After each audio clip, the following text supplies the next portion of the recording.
He said to us that after his injury, when he was recuperating, he couldn't watch a football match for, I think, well over a year. He said just the sight and sound of someone going in for a tackle, given kind of the leg break that he suffered, was enough for him to say, no, I can't watch this anymore. Hi, I'm Naomi Murphy, and this is the Locked Up Living podcast, where we talk with a wide range of people about harsh aspects of institutional life. We also explore some of the ways to overcome them and to grow and develop. I'm David Jones. So join us every Wednesday morning, 6 o'clock UK time, for a fresh podcast. So today's guest is John Nassoori. John is a freelance journalist who writes about performance psychology's role in sport for publications including the BBC and The Guardian. He tells stories on subjects ranging from first World Cup winning psychologists to weightlifting beauty queens, and produces The Mind Room, a weekly newsletter covering psychology-focused stories from around the world of football. So a bit of a different guest for us today, but really delighted to welcome you along today, John. I'm looking forward to this conversation with you. Likewise, Naomi, delighted to be on the show. Hi, John. Very good to meet you. Thanks for coming along today. So, John, your background is in journalism and communications. How is it you've come to spend so much time thinking about and promoting psychology? Yeah, it's not a subject that's covered a lot in the media to kind of any great depth anyway, and that's one of the reasons that I started looking at it. So, I trained as a journalist about 12 years ago now, and after kind of toying with the idea of going full-time, opted to kind of spend most of my kind of working week kind of concentrating on marketing and comms. But about 3 years ago, I had a conversation with my wife actually, and we were just talking about the team that I support, Spurs, and there were, I think, a couple of players, maybe 3 or 4 players out injured at the time. It was a bit of a crisis, and she just said to me, "Oh, I wonder how the players are kind of feeling. How do they respond when they come back from injury?" And I kind of said, "Oh, yeah, they usually take a while to kind of get back up to speed." And she said, "Oh, why is that?" And to my shame, given the fact that I've followed the game for kind of that point 30 years, I couldn't really say very much about the topic, to be honest with you. I think I said something about kind of confidence, but I really didn't know what I was talking about. Didn't know anything about stuff like fear of re-injury or muscle guarding or any of those kind of things. And it just got me thinking, I probably should kind of take a bit more attention on the subject. And then I started looking around at what was being reported. And generally what you'll find, although this is changing and that's fantastic, generally what you'll find, I think, when you look at kind of articles that talk about mental health or psychology, they really kind of skim the surface of the subject, primarily because it's a very complex topic, and I think secondly because it's just not something that until recently has kind of been openly discussed. And I just thought, that looks like to me something that would be really interesting to write about. And that was about 3 years ago, and yeah, it's been the case. I've just been really fortunate to kind of speak to psychologists, coaches, players from around Europe, and without exception, they're all just fascinating individuals. And when you're talking about that part of football or sport in general, I think it lends itself to being a much more interesting discussion, personally speaking, than if you're talking about tactics or the physical side of sport. So that's kind of how it came to be. And as I said, it's been a fantastic kind of 3 years, and very much kind of an educational journey from my perspective as well. So I'm keen to know what you found out now. You mentioned that you got drawn into this area through thinking about injuries. So what's it like for someone? Because some of them may be out, football might be out for almost a year with a cruciate ligament injury, say. What's that like for them? Yeah, I think the thing you realise when you start speaking to players that have been through a long-term injury, or psychologists that have worked with players that have a long-term injury, is the significance of the impact that it does have. We spoke on the podcast that I produced David Beast, who's probably, among kind of Premier League players, the kind of most high profile victim of ultimately a kind of career ending injury. And when he said to us that after his injury, when he was recuperating, he couldn't watch a football match for, I think, well over a year. He said just the sight and sound of someone going in for a tackle, given kind of the leg break that he suffered, was enough for him to say, no, I can't watch this anymore. And so you kind of start to realize that the level of the psychological impact that an injury has on a player. I've spoken to psychologists that have said, they've worked with players that, even if they're in the treatment room for a spell of a few weeks, will have their kind of face pressed up against the glass, looking out at teammates. For a lot of players, not necessarily kind of a positive thing, but for a lot of players, it is what they live for. I think, in terms of the kind of psychological aspects of that, I think, there are kind of real dangers that, people kind of who are much more kind of educated in this realm than I am will kind of talk about. But, there are instances where, players have unfortunately kind of gone into kind of spirals that lead them towards anxiety, depression, and then coming back from that is a really tough process. Again, a lot of people out there that will kind of be more familiar with this than I am, but having spoken to kind of coaches and psychologists, players, even again, if you're talking about spell out the side for a few weeks, will be kind of doing stuff like, in training, making sure that if they've got a hamstring injury, they're doing everything they can to kind of prevent themselves picking up a hamstring injury, but to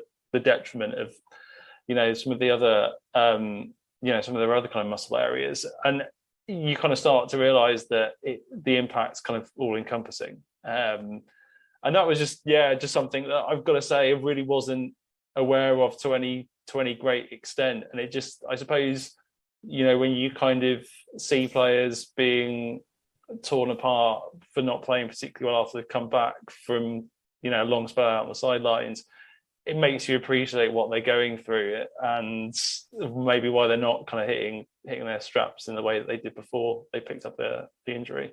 As you were talking, it sounded like this significant potential for post-traumatic stress disorder, actually. When you talk about not being able to watch games for fear of what might come up, that avoidance of triggers to an injury.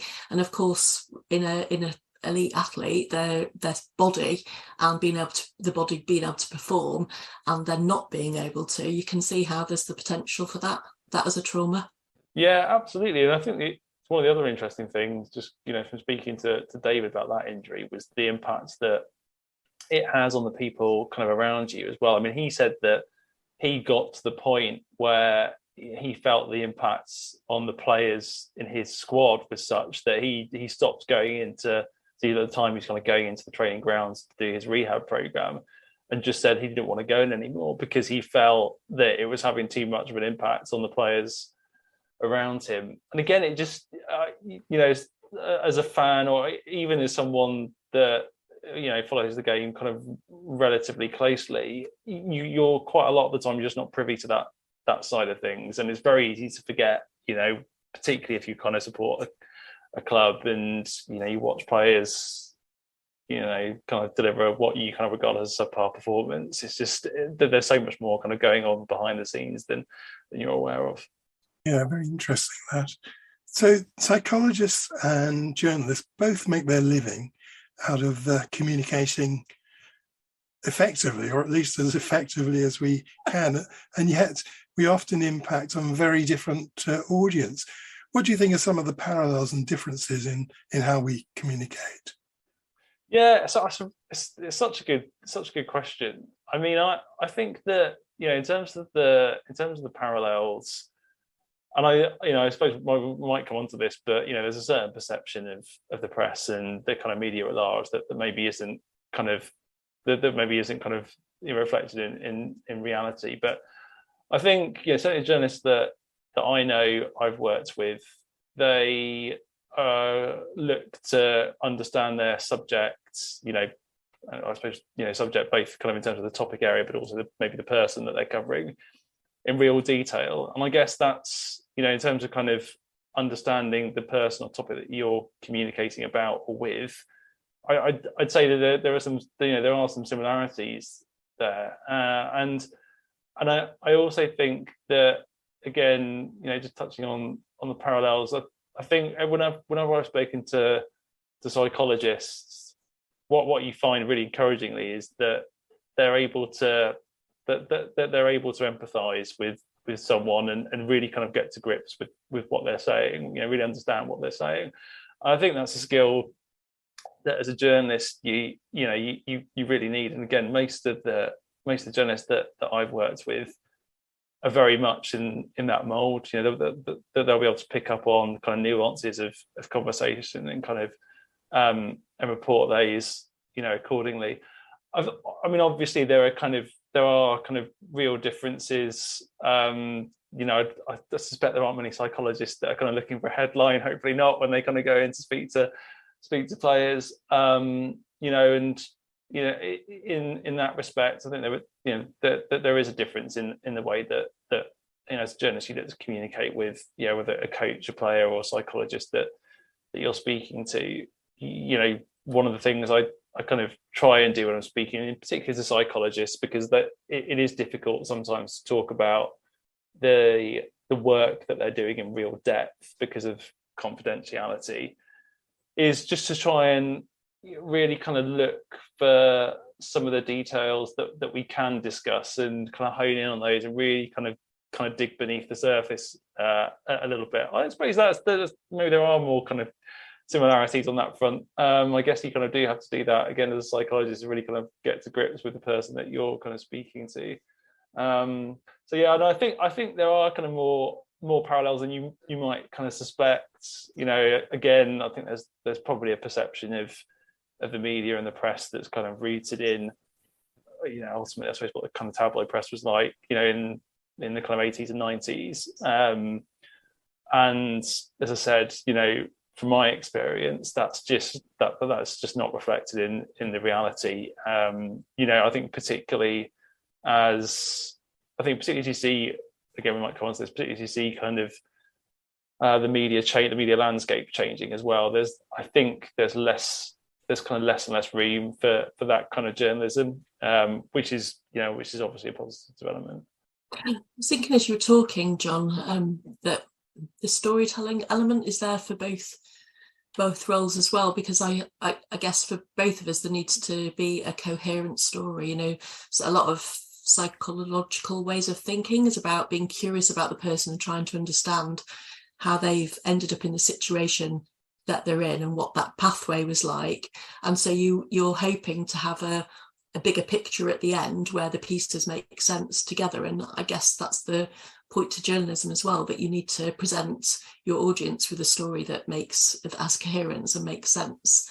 And it's quite frustrating, isn't it, when we see stories in the media where there isn't really an explanation, but some kind of like crude, blunt assumption that, for instance, where David and I both working in forensic, the idea that people are born evil, and that's what's presented rather than the fact there's a whole story behind that. Yeah, and I think again it's about from a journalist perspective. I think people that I've worked with do kind of really dig into kind of stories that they write. There are obviously kind of dynamics at play that kind of if you're working for a particular kind of publication, unfortunately kind of force you into kind of a particular into writing kind of a particular type or kind of style of story. But yeah, again, as I said, I think certainly from what I've seen over the last few years, I'm kind of encouraged by the way the industry is actually developing. Although there's not a huge deal of certainty as to kind of the direction in which it will go. I think that does mean there are kind of pockets of the industry that can kind of really flourish. Great. So drawing you back a bit, John, and thinking about what you were saying earlier, what kind of lessons might psychologists take from journalism? Apart from seeking headlines, and sometimes I suspect that some therapists, psychiatrists, and psychologists are in fact seeking headlines and exploit that to some extent. But apart from that, what kind of skills do you think psychologists might pick up from journalists?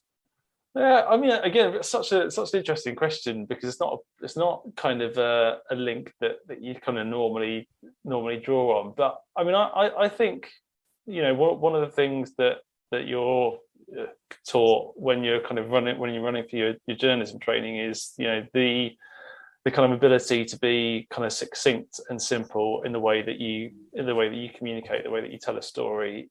There's the kind of slightly antiquated test now is kind of the pub test, is kind of what the journalism training kind of teaches you. Can you tell the story? If you're not telling the story in a way that you couldn't tell someone at the pub, then you're not telling it in a simple enough way. And I do think there's an element of that the psychology profession could potentially learn from. And that's not to kind of tar everyone with the same brush, but there's a really good quote online from, I think it was Martin Turner the other day. He was talking about this topic, and he said, I did actually make a note of this. He did, because he said, what the kind of profession has an unfortunate ability to do is to turn something like a shovel and call it a cutting edge performance shoveling device. That, I think, for me is sometimes what I have to get through, because there are sometimes obfuscations in the way that people kind of describe the work they do. Although one thing I would say that goes for so many industries. So I work in my other kind of, the other industry that I work in is the technology industry, and again, that is littered with buzzwords and acronyms and something that you really have to kind of wade through in order to actually understand sometimes what someone's trying to tell you. So I think that's something. I think the other thing that I'm not necessarily sure it's about learning from, but certainly another kind of similarity that I found as a freelancer sometimes is kind of this idea of almost being a bit of an outsider, kind of looking in on an industry or a field. A lot of psychologists that I speak to that work for football clubs have that issue. There's that feeling of kind of imposter syndrome sometimes. You're the only psychologist in the club. Sometimes if you're a female psychologist, might be the only woman working at that football club. And being a freelance journalist sometimes is frankly isn't a million miles away from that. So you're often either having to kind of put yourself out there to editors that you don't have a prior relationship with. Again, football is a relatively closed shop, so developing relationships with players, coaches, psychologists is something you have to kind of do on your own a little bit. And that, so I definitely, when I speak to psychologists, sometimes I definitely recognise some of the kind of gripes that they understandably have with their profession. That brings us quite nicely onto the next question, actually, John, which is one of the things I've really enjoyed about your blog, The Mind Room, is that you're writing about a profession that's very poorly understood by the sector it's operating in, which obviously resonates with David and I. And you're writing about applications of psychology within quite a macho industry. What are some of the challenges you faced in doing this? Yeah, it's a great question. I mean, I think, I suppose encouragingly, I think it's becoming less challenging to kind of bring up these subjects. I think I've not actually got around to reading the story, but I think there's a story today that's broken about Jesse Lingard and his battle with, I hope I'm not kind of quoting this incorrectly, but I definitely saw a couple of references to the fact that he kind of explicitly mentioned depression in the interview that he was giving to The Guardian. And so I think things are moving in the right direction. That said, I've definitely spoken to spoken in particular, I think not to the people themselves, but maybe kind of club officials that are nervous about talking about this particular, about psychology or mental health because of how it could be portrayed. And that's, that I suppose that's just something we have to kind of navigate. And, hopefully there'll be a point at which, it's pitching an interview on the basis of speaking to someone about their, their psychological state of mind or kind of psychological performance is as kind of commonplace as talking to them about, what they're doing on the pitch, because ultimately the two are kind of completely interrelated. But yeah, that is one of the things that I've kind of found. But again, I think the encouraging not only are players kind of actually talking about this, but there are some that are really showing some leadership as well in this area. So I spoke to David Wheeler, who's a midfielder who plays for Wycombe Wanderers recently, and it's just incredibly articulate, really determined individual. Who has gone from a point where he was suffering from panic attacks as a young athlete to the point where it's really affecting not just his sporting performance but also his personal life as well.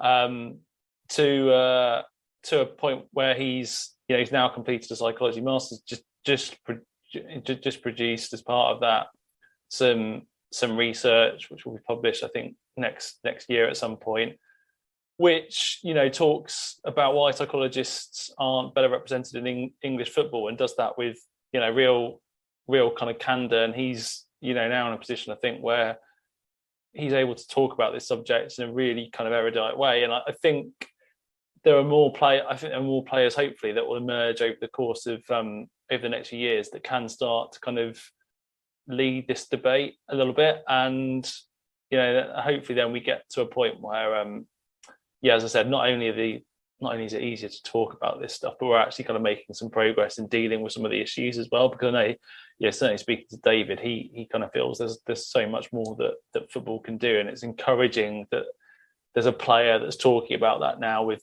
kind of some degree of sophistication. It's interesting as well, I think, because obviously I think where psychology has had a bit of an impact is around things that are very obviously labelled under performance. But obviously, we also know that mental health and mental well-being, which comes from, is a different branch of psychology, impacts can have a different impact, including in terms of injury, because obviously if you're carrying stress or trauma within your body, you're more likely to incur an injury. So, it feels like there's an awful lot more that psychology could be offering to sport, not just football, if people could feel less anxious about flagging up vulnerability, which ultimately is what people end up having to talk about, isn't it? Yeah, and sadly, that I think one of the reasons that it, apart from the fact, as I said, that club officials sometimes are nervous about how it's going to be portrayed in the press. One of the reasons that players are reluctant to talk about it is the impact, unfortunately, on for example, their place in the starting lineup or their place in the squad, the relationship with their manager, because again, this is something that David's research looked at. There are still kind of quite archaic attitudes from those working within the game as to what psychology actually is. The impact that it has, you said, maybe on someone, but on both their performance and mental health. And there are very much instances of players, for example, being kind of denied access to psychologists, even though there's a demand from both the player and the psychologist because of a identified area of vulnerability. So that is something that will take quite a long time to correct. But as I said, at the very least, there's some progress. I think if you look, pretty much everyone I've spoken to is said, if you look back 20 years, things have changed. It's not as though no progress has been made, even if there's some frustration that it's not happened quicker. Thank you. And another blog you wrote, which was really interesting, was where you pointed out that the British Olympic Association were advertising for psychologists to work for free during the Olympics, which kind of communicates a lack of value placed on these kind of professionals. Do you ever think the fact that you're not a psychologist gives you a bit more freedom to write these kind of articles? Yeah, I think undoubtedly it does. I've spoken to people that have issues with exactly that kind of subject, who aren't able to talk about it freely because they work in the industry, and understandably they're nervous about the ramifications of talking about stuff like that on the record. So yeah, I think it does give me a bit more freedom to talk about that kind of subject with the kind of scrutiny that it deserves. I mean, you've got to be. It's got to be substantiated. Quite often, with that kind of story in particular, I'll speak to psychologists off the record just to see, okay, is this something that, in your opinion, kind of warrants a story? Because quite a lot of the time, as I said, I'm aware that I've been working in this kind of field for kind of 3 years. A lot of people that I speak to have been working it for 2 decades, so they know it far better than I do. So I think in that respect, conscious that from my side, that I'll always kind of reach out and speak to people about these issues. But yeah, it does give me a bit more freedom. I mean, with something else on kind of a related subject, written about kind of psychologists' pay and regulation within English football, and that is, after writing that, I've been in contact with people in America, Australia, that have talked about exactly the same issues. So I don't think a lot of these problems are kind of confined to kind of English football. That just happens to be the kind of the field in which I'm operating in at the moment, because I know, again, I've spoken to a lot of psychologists in this field. Sometimes I think there's a feeling that it's an industry specific thing, but I think if there is some reassurance, to be honest, that it's happening in other countries as well. So the definite strides we've made across kind of across the globe. Absolutely. So I used to work with someone who was regularly called by the press for a quote, and it was a standing joke actually in the office that he seemed to have put his name on all these lists to be available to be consulted, but whenever anyone called, he'd avoid the opportunity out of a fear he'd been misquoted and made to sound like he'd said something he hadn't. Does this perception of journalism bear any resemblance to reality, do you think? It's such an interesting point, because I think if you go back, I don't know, maybe not 40, 20, 30 years, then maybe that kind of attitude was a bit more prevalent. Again, from my experience, the people that I've worked with don't operate in that way. It is, and certainly the kind of stories that I'm writing, that again people that I'm close to are writing, just don't lend themselves to that kind of strategy, that kind of tactic. You have to be upfront with people, because you're talking about, I certainly think you have to be upfront with people anyway, because you're talking about some really personal issues, and ultimately it's about getting to the root of those stories is about trust. If there's no trust there, then you won't get someone to talk in the depth that you kind of need them to talk about. So I mean, I have heard of those kind of stories. So I'm and obviously everyone's kind of well aware of the way the kind of tabloid press operated in the 80s, 90s, early 2000s. So not saying it doesn't happen, but as I said, I suspect it's very infrequent. Certainly, kind of within the field that I'm operating ultimately, which is kind of sport and psychology. I've got to say, I think it very, very rarely happens, if ever. Yeah, I have to say, it's not been. I've given quite a few quotes over time, and that's not been my experience at all. And it reminds me a little bit of psychologists and psychological therapists that engage with court processes, that people can be very frightened of being hung out to dry in court. But I think actually, if you're sticking to talking about an area that you know something about and you're doing it with integrity, then I think my experience is that people treat you in a very reasonable, fair way. And I do wonder whether some of the ways that people have been made to sound silly might be because they've actually stepped outside their sphere of competence and perhaps not communicated in a very effective way. Yeah, I think that's a really fair point. And I know there was, there's a story that I think that broke this week, maybe about Beth Mead and some comments that she made about kind of diversity within the women's game. And I thought the journalist in question, he wrote an article, I think it was yesterday or the day before actually, where he kind of explained from his point of view what had gone on, what the process was. And you read it, and it is quite, again, obviously wasn't there in the interview, so kind of looking at this from a distance, but he was talking about the fact that ultimately he's transcribing a quote, and it's quite difficult, even if some of the context around that quote is changed. I appreciate that sometimes does lend itself to some kind of misinterpretation, but ultimately it is what she said. And I think, as you said, Naomi, sometimes it's easy for someone to talk about something, subjects on which they're not kind of an expert, and say something that maybe is just slightly clumsily worded.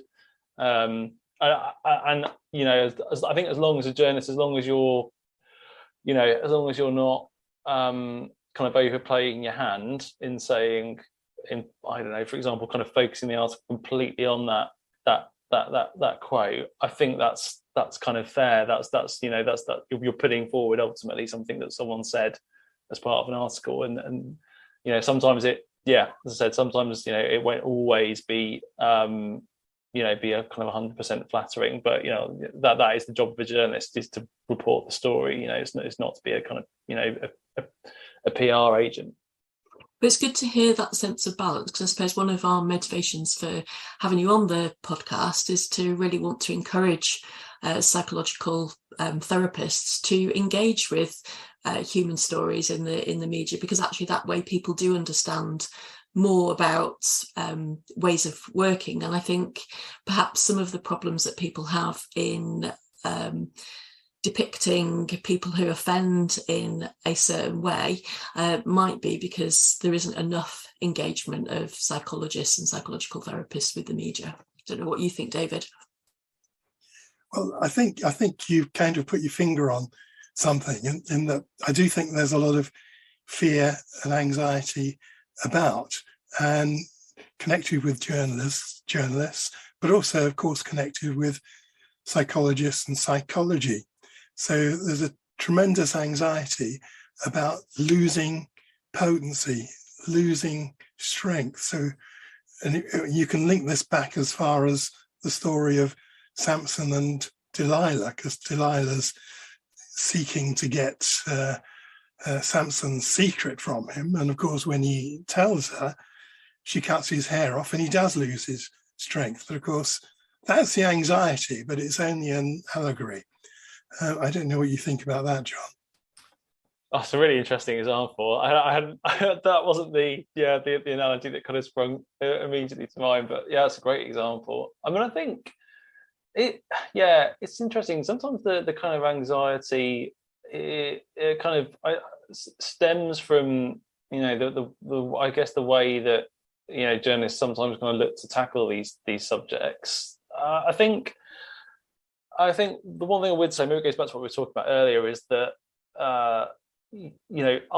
ultimately, if a profession is interested in being represented, but is interested in being kind of talked about a little bit more, then there might be a slight compromise in the way that in some of the terminology used. For example, I mean, there's an article I wrote that someone kind of got in touch with me about, and kind of said, well, the first thing you talked about is, or one of the things you kind of spoke about was kind of neuroscience, and that's not what psychology is. And I kind of said, well, okay, in the article, actually, there are kind of at least kind of 4 or 5 other examples I gave of, how a psychologist works with a football player.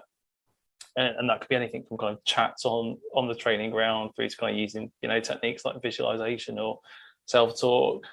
But, that if you're writing for a particular publication and you want to capture the interest of people that might not know anything about psychology, then sometimes you will have to talk about some of the things that are a little bit more unusual, I suppose. Ultimately, there aren't loads of people that, if you're not really interested in the subject, is going to be kind of that interested in if they see a headline that says, psychologist taught a player on edge of pitch. That's just not something that's going to catch many people's imagination. So I think that's the kind of one thing I would say is that there's a way of translating some of the particularly some of the really strong academic work that's going on, and also at kind of practitioner level as well, into more kind of mainstream stories without diluting it to the point where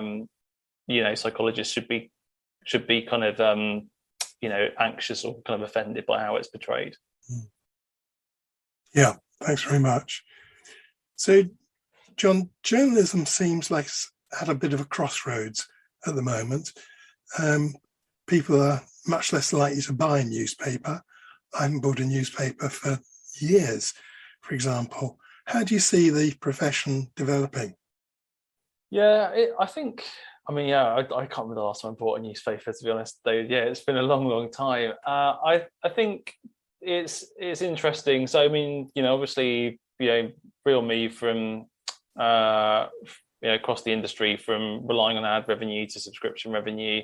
I think the one, and obviously over the last kind of few days as well, you're kind of seeing that, social media, I think, is about to change in quite a radical way potentially as well.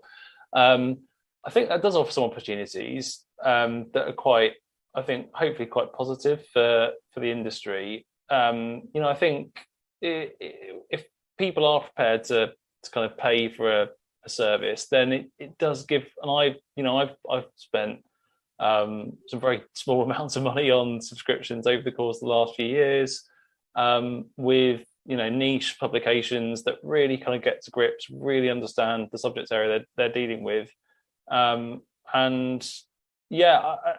because they're not reliant on advertising revenue, they don't have to write articles that are optimized for search engines, and they don't have to kind of they don't have to kind of write stuff that is kind of pushing a particular angle. They're freer to write about something that they know a lot about, and so I think that does offer some really interesting opportunities actually. And I think there'll be platforms like Substack, that's the platform that I run my newsletter off, that I think hopefully will kind of continue to grow, because I use that as a reader probably almost more than I do as a writer actually. Loads of really good publications on there that just offer a slightly different type of journalism to that which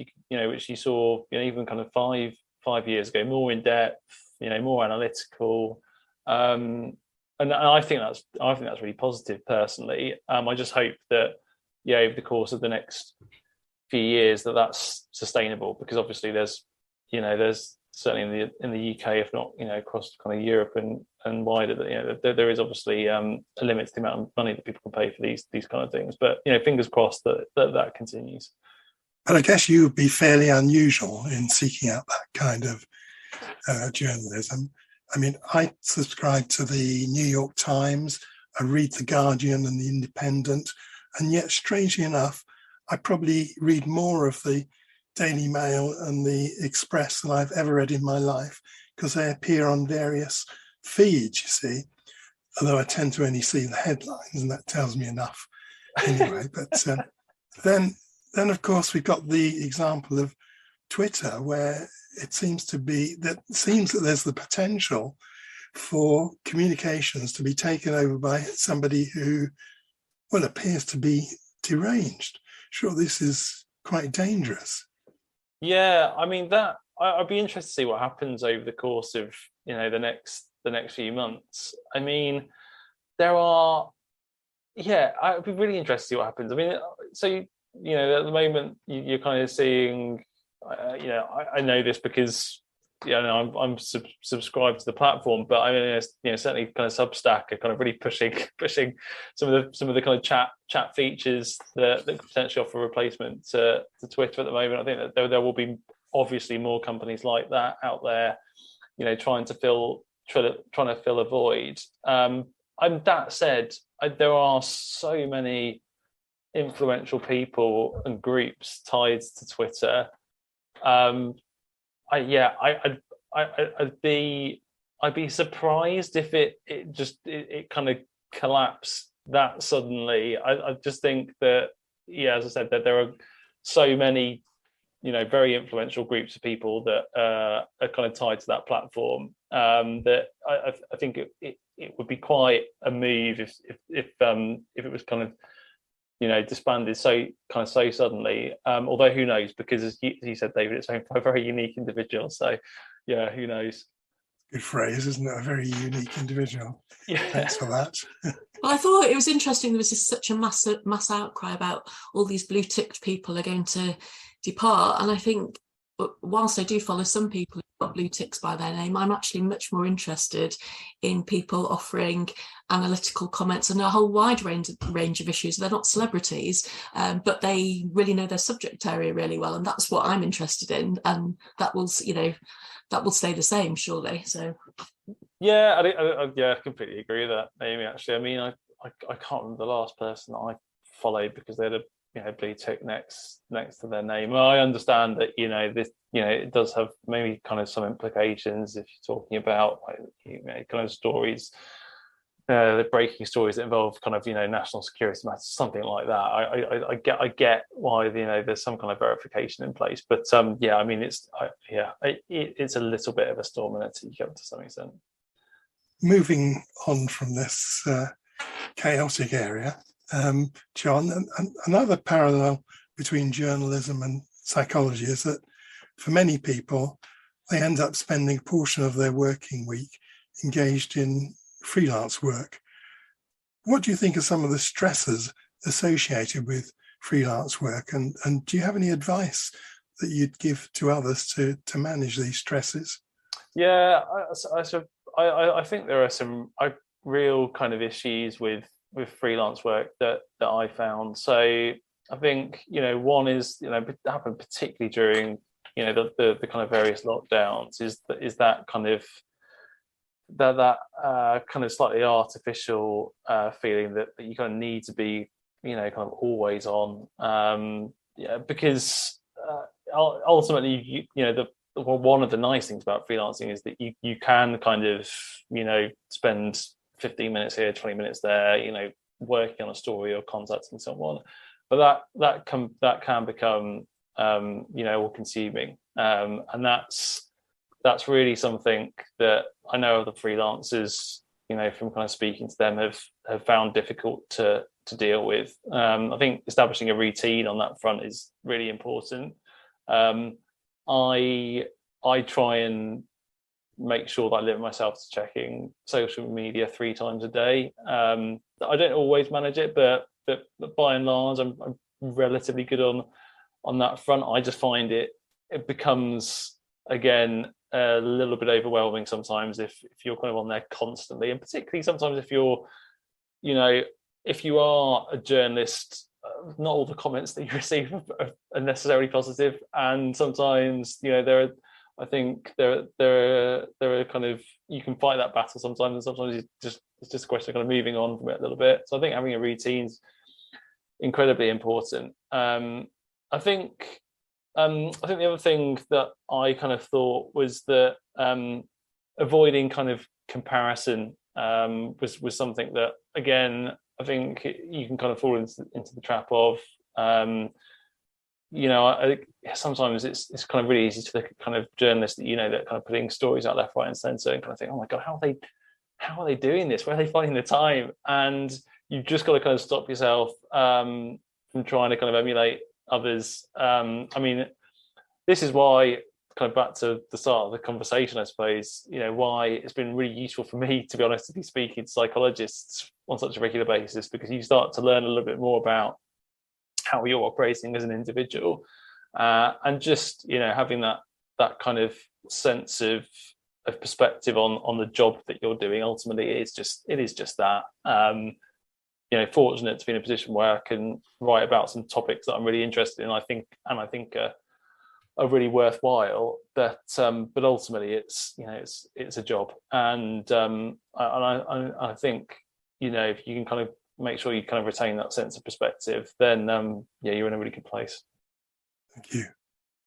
So, John, World Cup season is upon us, and given your most recent blog relates to this, I thought it would be interesting to get your thoughts on, given the fact there was a psychologist at the World Cup way back in 1958, why has it taken so long for psychological thinking to penetrate the World Cup, do you think?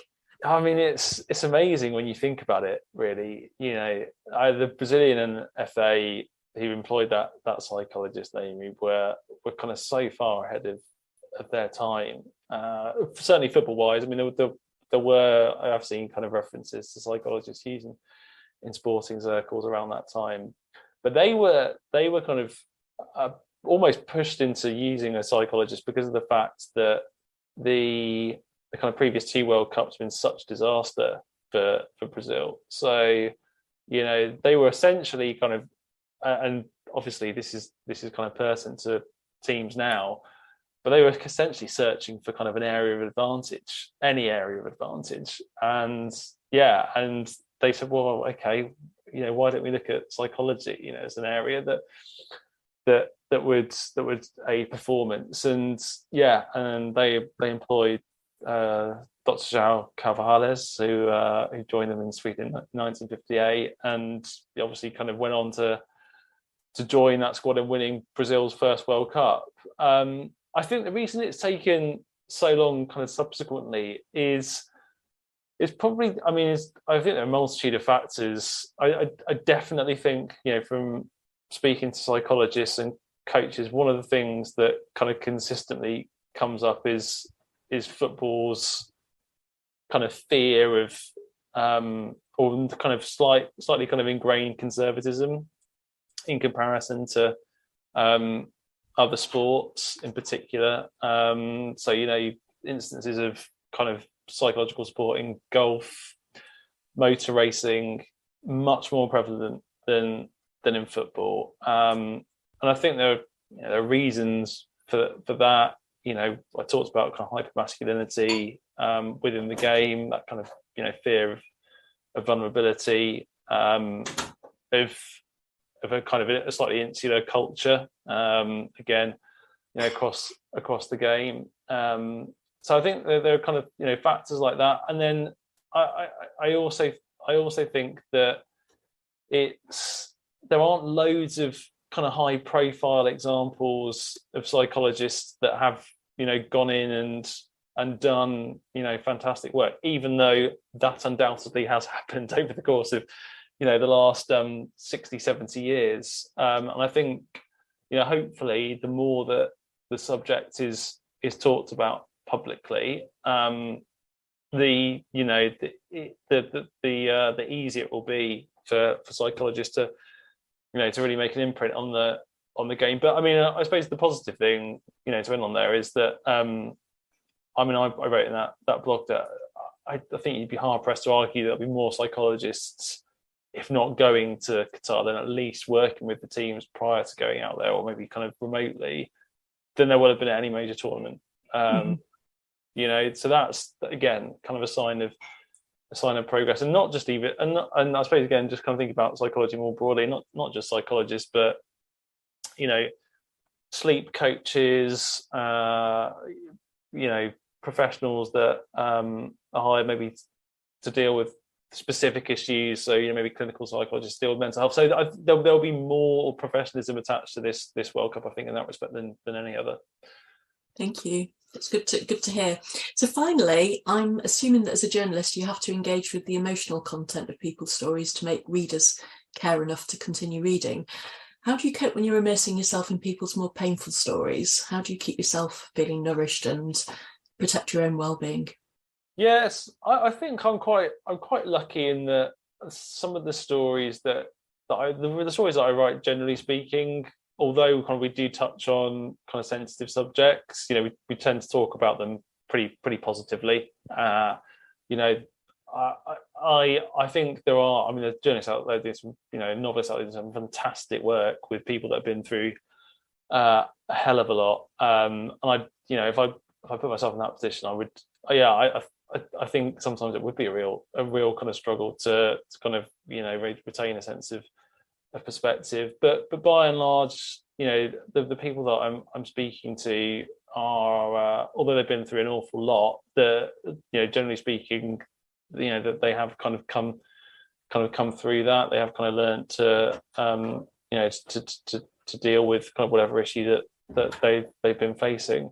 So I think I'm quite fortunate in that respect. I think again it goes back to that sense of kind of just trying to retain a sense of perspective. I have an 18-month-old son that helps me tremendously because he is not interested in anything that I'm writing. He has very kind of very particular needs, and you find yourself once you kind of deal with the subject, having to move on very quickly because frankly you have to with a kind of with a young family. So that's definitely a help.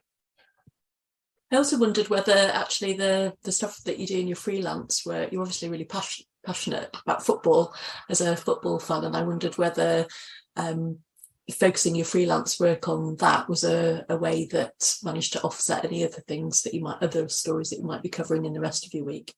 Yeah, that's actually it's a really good point. Yeah, I definitely think that's the case to some extent. A lot of the people, certainly people like kind of Davide Ancelotti, Real Madrid assistant manager, someone that I've kind of wanted to speak to for a long time. So being able to talk to him about some issues that talks about Madrid's use of psychologists and taboos in Italy and that kind of thing. That's just really fascinating. As you said, it's just really fascinating to be able to talk to some of these people. So that does really help. And as you say, ultimately, it's a game that I've watched since I was 5-6 years old. So yeah, absolutely. I think it's very different to kind of a news beat where as you said, I think if you're not careful, then I guess kind of the rigors of the job could kind of be quite all consuming. Thank you, John. Really enjoyed having this conversation with you today. It's been really, really interesting to hear your take on things. Likewise, really enjoyed it. Thanks for having me on, guys. So thanks very much indeed, John. One final question. Is Spurs going to finish above Manchester United this year? Oh, what a question to end on. I'm going yes, although not with a huge amount of confidence. So fingers crossed. Touch and go, isn't it? Yes. Thanks a lot. Cheers, David. Thank you, John. Thanks, David.